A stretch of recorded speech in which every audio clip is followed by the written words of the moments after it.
ಕರುಣೆಗೆ ಬೆಲೆಯಿದೆ, ಪುಣ್ಯಕ್ಕೆ ಫಲವಿದೆ, ದಯವ ತೋರುವ ಮಣ್ಣಿನ ಗುಣವಿದೆ.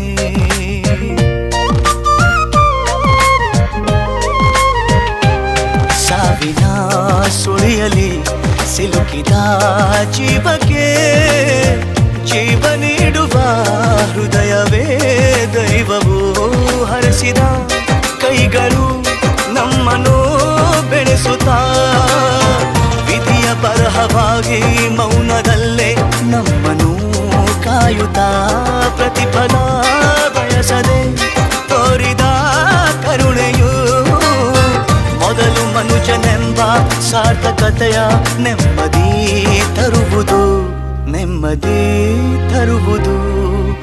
ಏನಾಗಲಿ ಮುಂದೆ ಸಾಗು